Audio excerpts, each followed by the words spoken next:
Bueno, buenos días. Agradecer primero que estén presentes aquí y por supuesto por la invitación de Provea.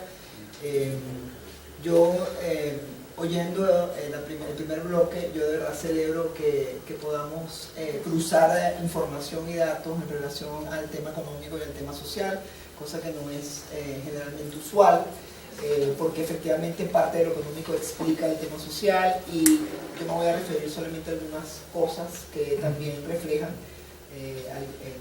relaciones y coincidencias con lo que se dijo anteriormente.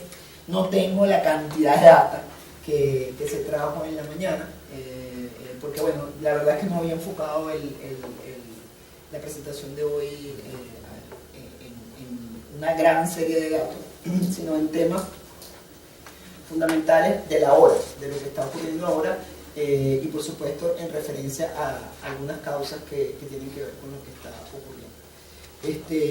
Luego me parece interesantísimo además poder oír otras voces, otros análisis de los que constantemente escuchamos, porque creo además que este es el tiempo de salir de atavismos y de digamos, fijaciones sobre creencias quizá de otros contextos o del pasado que no nos sirven en este momento para evaluar la situación de Venezuela, entendiendo además que realmente a nivel mundial es un caso inédito en la situación de empeoramiento en el que estamos inmersos durante los últimos años.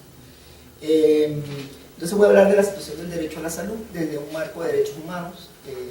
Mucha data de la que está aquí, o mucho análisis de lo que está aquí es parte del informe anual de Provea, de los capítulos vinculados al derecho a la salud, que pueden bajarlos en la página web. La data está ahí, los análisis están ahí, al igual que con los informes de Codevida, que es la coalición de organizaciones por el derecho a la salud y la vida, que también ha hecho importantes informes en relación a la situación y ha llevado una importante campaña a nivel internacional, insistiendo en el tema de la acción humanitaria.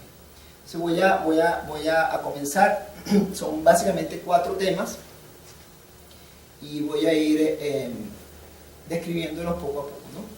En este momento la mayoría de la población no encuentra ni medicina ni una atención médica mínima adecuada. El Estado venezolano tiene la obligación en los pactos internacionales y en la Constitución Nacional de garantizar medicinas esenciales y servicios de atención a toda la población de manera universal, de manera equitativa, y esa obligación no la estuvo cumpliendo hace unos 10 años atrás, pero en este momento tampoco efectivamente está en una condición de no solamente incumplimiento, sino de no aceptar ni hacer absolutamente nada por la situación que estamos viviendo en este momento en relación a este tema. Yo voy a dar algunas descripciones sobre eso. El sistema público sanitario en Venezuela, el sistema que se conquistó en la Constitución de 1999, tenía hasta el año 1999 la mayor disponibilidad de oferta de servicios de salud en Venezuela. El sector privado siempre ha sido pequeño, aún en continuo crecimiento. Los servicios públicos en Venezuela tienen una mayor oferta que el sector privado. Eso es una ventaja, o fue una ventaja en relación a otros países de América Latina. Brasil no tiene la cantidad de servicios públicos que teníamos nosotros, en relación a la población, por supuesto, ¿no? Y otros países no han tenido esta ventaja. Esta ventaja fue no solamente no atendida en sus problemas estructurales como la inequidad, el desfinanciamiento y la fragmentación en Venezuela, sino que fue además no acatada en la Constitución. En este momento nosotros no tenemos, desde la Constitución de 29, una ley orgánica de salud adecuada a lo que la Constitución dice, es decir, no tenemos marco jurídico para poder crear el sistema público de salud. Tenemos una ley del 98 que sigue vigente en la medida en que no tengamos otra ley adecuada a la Constitución, pero que no refleja de ninguna manera el concepto del sistema público que está establecido en la Constitución, y mucho menos el concepto del derecho humano a la salud que pudimos conquistar y reconocer en la Constitución de 1999.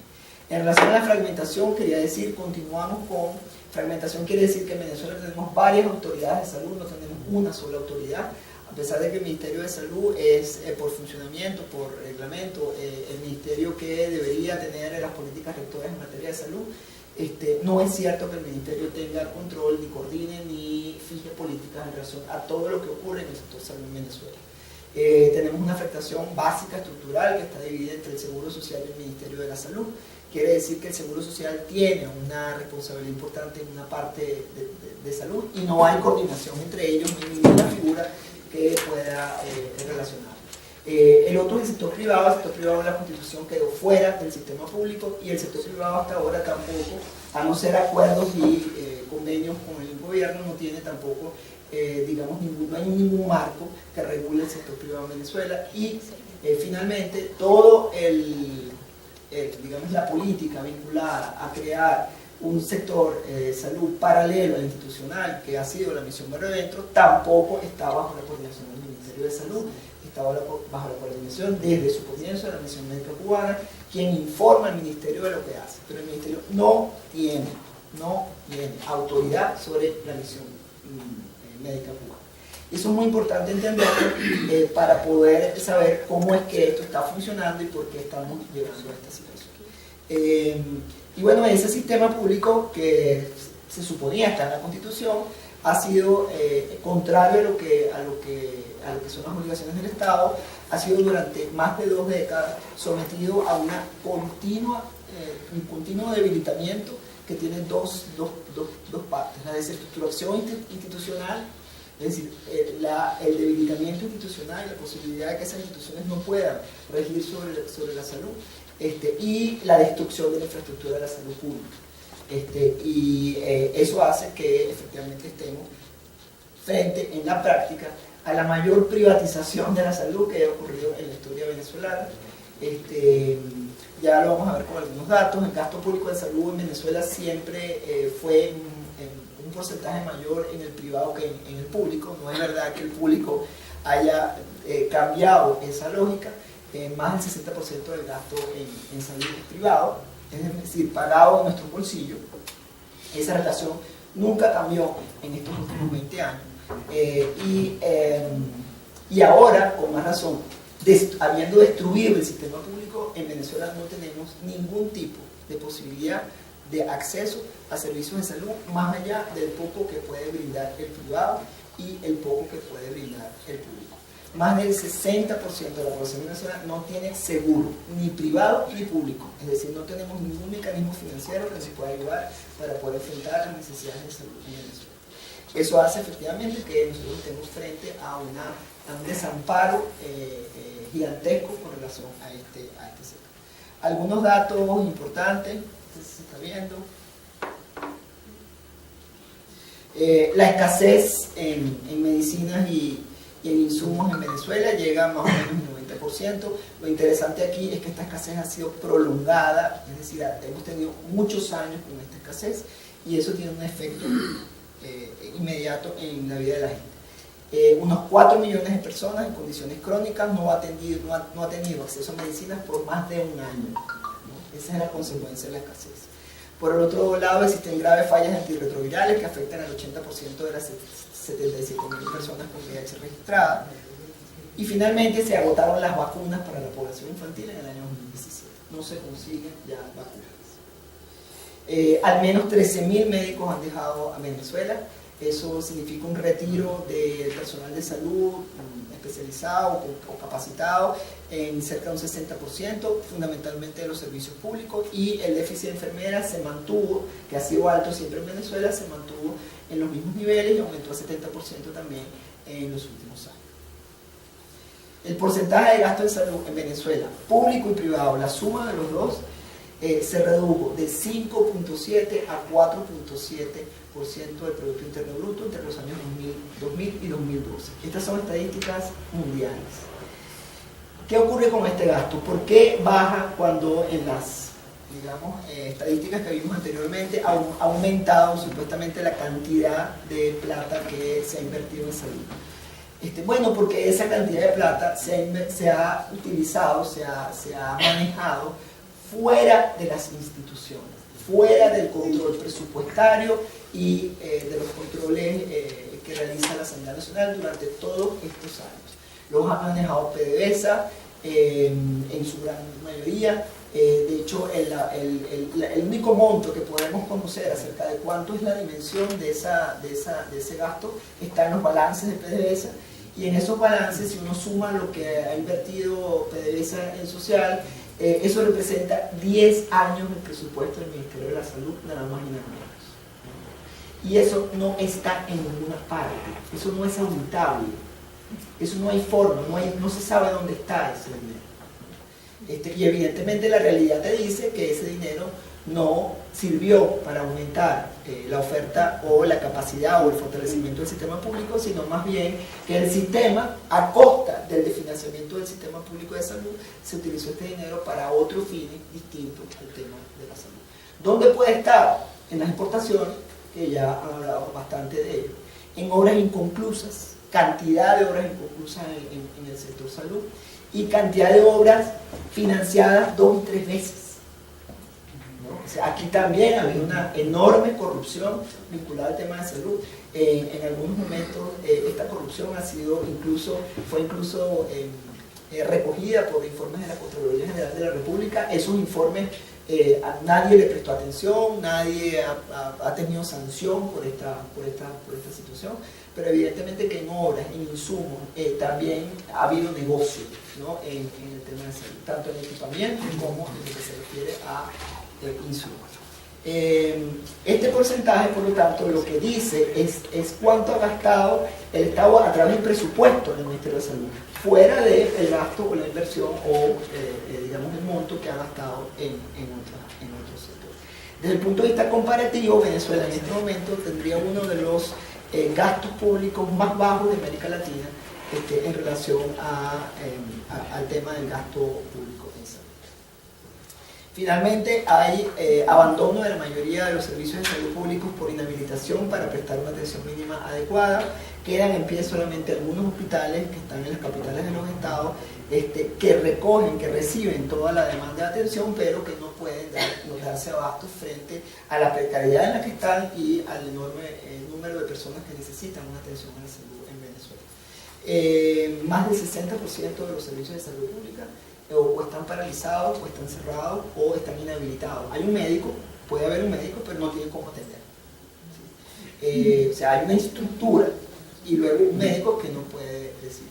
Hay una infraestructura que además está en gran deterioro, es decir, que si tú entras ahorita en este momento a un hospital público, tienes enormes riesgos hasta de morir en la prestación de la asistencia sanitaria. Por eso se refleja en las estadísticas de mortalidad, ¿no?, que hemos estado revisando. El segundo gran tema tiene que ver con que las medicinas, insumos y equipamientos de salud es un monopolio del Estado para fines ajenos a la salud. Y eso se refleja nuevamente en relación con lo que se decía en el bloque anterior. Ha habido una exacerbación de la dependencia de las importaciones durante las últimas décadas para abastecer tanto la industria farmacéutica y el sistema sanitario, incluyendo las materias primas y los equipos necesarios para la producción interna. Es decir, pasamos a que el 90% o más del 90% de todo lo que se necesita para producir, pero también para prestar atención, depende de las importaciones de insumos y medicamentos ya listos. Ya lo habíamos comenzado, pero nuevamente eso se exacerbó durante los últimos 10 años. Bajo el régimen de control cambiario, durante los últimos años las divisas para el sector salud se reservaron para uso exclusivo de empresas de importación pública y sistemas de distribución paralelos a las instituciones públicas, excluyendo a los proveedores de farmacias y clínicas privadas. A partir del año 2010, desde el 2010 comenzaron a reducirse las divisas para el sector privado y ya en este momento, digamos, no reciben prácticamente nada de esas divisas. El gobierno se las ha reservado para importar directamente insumos y medicamentos, por supuesto sin rendir cuentas acerca de para qué está usando estos recursos, ¿no? Y con los estados de excepción se profundizó el control militar en los procesos de compra, almacenamiento y distribución de las medicinas e insumos en el sistema sanitario público. Hoy se encuentra sometido a estructuras de mando militar y partidista. No hay autoridad. No hay autoridad sanitaria que esté dictando pautas, sino que son estructuras que son ajenas al tema de salud y que están dentro de todos los procesos vinculados al tema de compra, almacenamiento y distribución de medicina.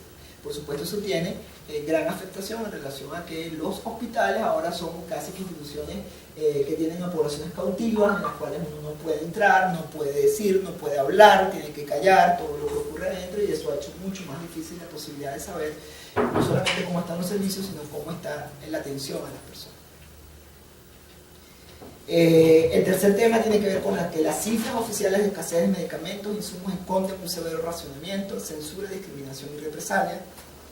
El Estado ha manipulado las cifras oficiales de escasez de medicamentos e insumos médicos para no reconocer públicamente sus extremas magnitudes, originadas básicamente en ajustes indiscriminados de divisas en 50% para el sector salud. En el 2014 el Estado recortó en más del 50% las divisas del sector salud, y en una situación en la que dependíamos en 90% de esas importaciones, al reducir las divisas en más del 50%, evidentemente que eso dejó sin ningún tipo de posibilidad de atención a los servicios, tanto del servicio del sector público como también del sector privado. ¿Cómo ha manipulado las cifras? Es una cosa importante para hacerlo ver, porque constantemente hemos oído a autoridades de gobierno diciendo que aquí no hay escasez, que aquí no hay crisis, que aquí la escasez podría estar en el orden del 15%, cuando la realidad de la gente es otra, ¿no? ¿Por qué esa cifra de escasez que está utilizando? Porque lo que está escondiendo el gobierno es un severo racionamiento. Es decir, el gobierno ha decidido sacar de las listas de compras de medicamentos e insumos una gran cantidad de estos medicamentos, excluyendo a la población y condenando a la población a morir a sabiendas de las consecuencias lamentables que eso tiene. Y la escasez está sobre la base de estas listas priorizadas de compras que no conocemos, es decir, recorta las compras, y la escasez que reporta está basada en esa lista de compras, no en la lista de necesidades reales, ¿no? Entonces dice que hay un 15% que todavía no logran de esa lista de compras poder cubrir. Y con esa cifra es que se está diciendo que no hay crisis y aquí no hay escasez. Finalmente, entonces, como es un sistema que a la final es racionado, evidentemente que abre la posibilidad de enormes arbitrariedades y discrecionalidades con relación a quién tiene la medicina y quién no la tiene. Como le dicen la gente que ha trabajado en VIH, el efecto Titanic. Yo tengo que escoger a quién salvo y quién muere, ¿no? O sea, juego a Dios en estos procesos.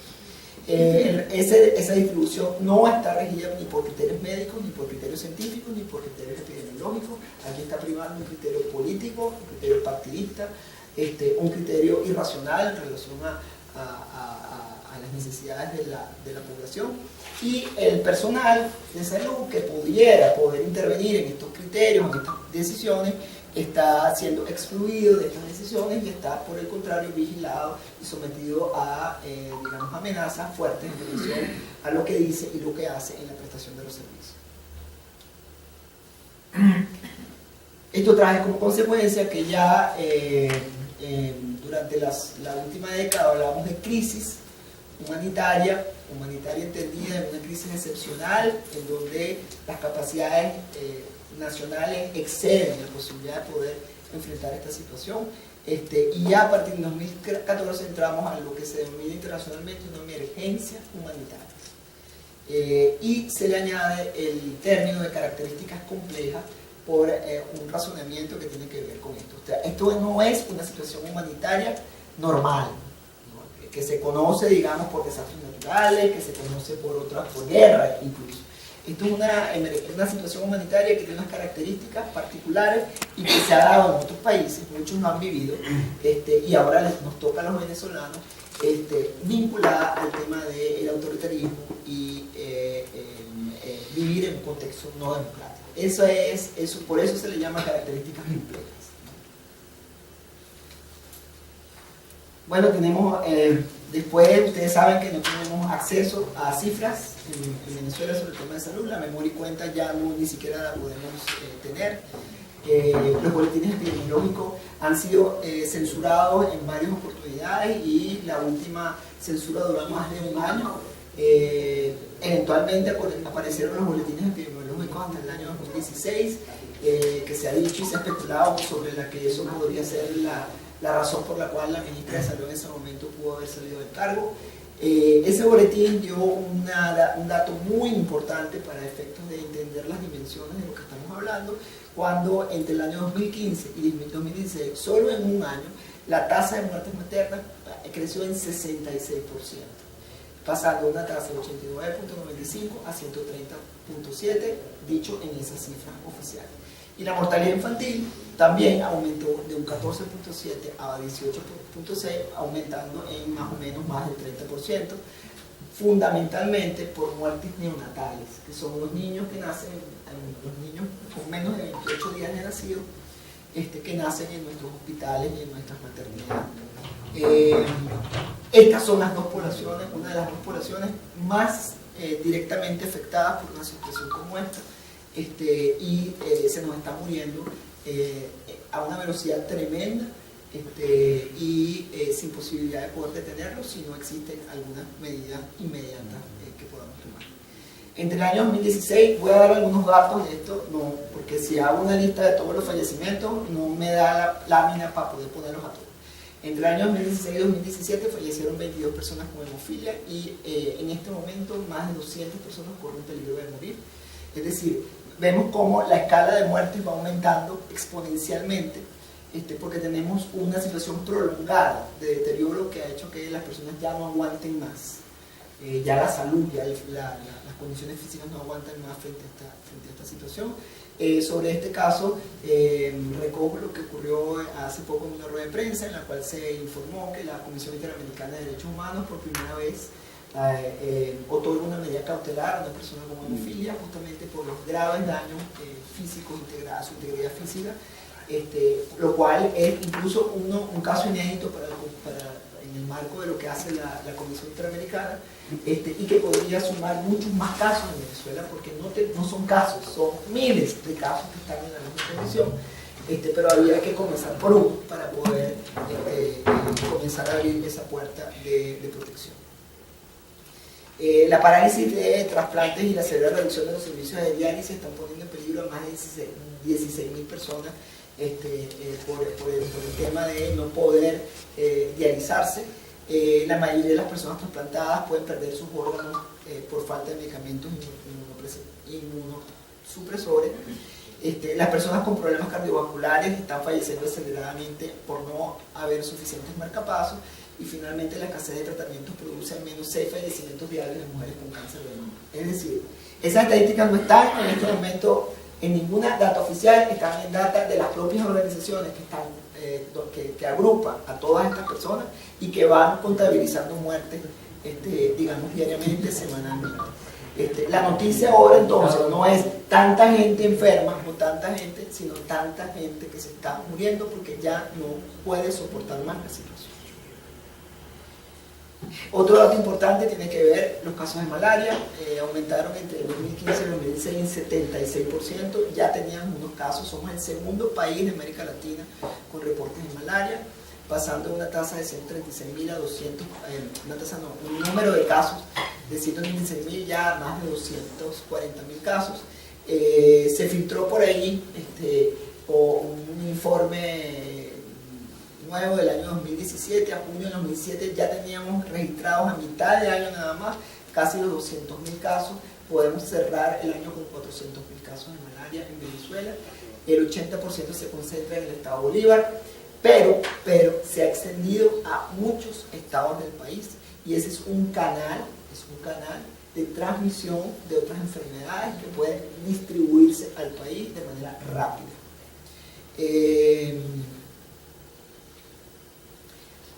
Como saben, se han producido brotes de difteria y sarampión, básicamente por la reducción de las vacunaciones en la población. Esto se está viendo mucho en Bolívar, pero nuevamente el mismo canal de transmisión de la malaria puede llevar el sarampión y la difteria a todo el país e incluso fuera de la frontera, cosa que tiene muy preocupado a los países vecinos por esta situación. Es decir, somos un país en potencia, distribuidor, digamos, de mayores problemas sanitarios para otros países a partir de la diáspora, ¿no? Del éxodo de las personas.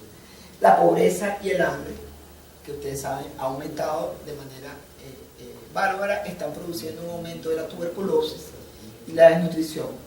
Dos situaciones basadas fundamentalmente, se trabaja en salud pública como dos situaciones vinculadas a la pobreza directamente, con severos efectos e impactos en la población infantil y las embarazadas. Los boletines de Cáritas, que son la única fuente de información que tenemos hasta ahora, porque se han dedicado a medir, digamos, y a construir nuevamente el indicador, porque no tenemos estadísticas en nutrición en Venezuela. El CISBAN y el Instituto Nacional de Nutrición no solamente no están produciendo estadísticas, sino que además están reportando estadísticas con parámetros internacionales viejos, lo que hace que se reduzca la muestra, la posibilidad de mostrar los niveles de nutrición que estamos teniendo en Venezuela.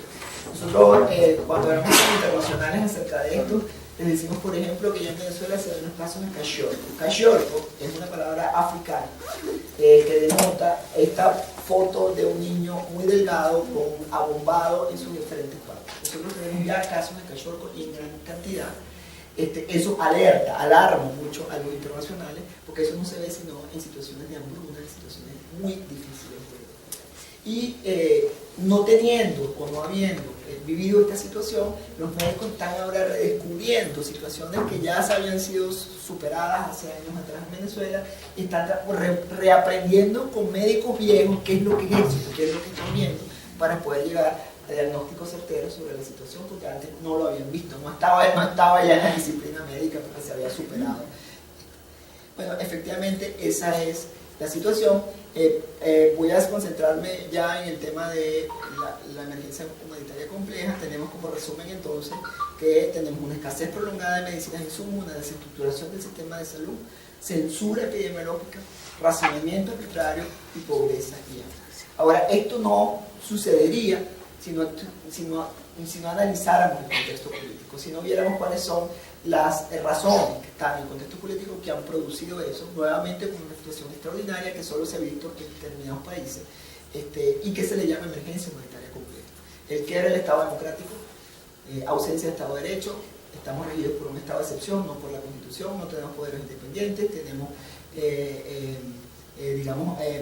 poderes que se conducen de manera represiva contra la población, ausencia de instituciones garantes, violencia del Estado contra la población y sobre todo la negativa al uso de mecanismos de protección de derechos y asistencia humanitaria. Venezuela en los pactos tiene la obligación, en un principio fundamental en derechos sociales, que es hacer uso del máximo de los recursos posibles que tenga a disposición para poder resolver situaciones que afecten el derecho a la salud.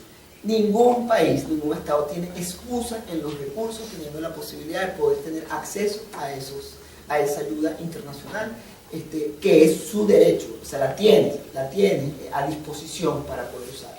Negar la situación, negar el acudir a ayuda internacional, o incluso negar la posibilidad de poder estar en disposición de conversar con las organizaciones internacionales para resolver esta situación, es una violación flagrante de los derechos humanos, una violación del derecho a la salud en sus más elementales disposiciones. Eso es lo que está llevando entonces como emergencia. La emergencia lo que te dice es que estamos en peligro inminente de perder a una gran cantidad de personas en Venezuela por efectos del tema de la salud, y frente a eso tenemos que actuar aceleradamente frente a un escalamiento de muertes sanitariamente evitables, las enfermedades prevenibles sin ser diagnosticadas ni tratadas, epidemias en continua propagación y daños físicos y mentales masivos e irreparables para la población venezolana y para las poblaciones más vulnerables en este momento. Hasta ahí lo dejo y gracias por la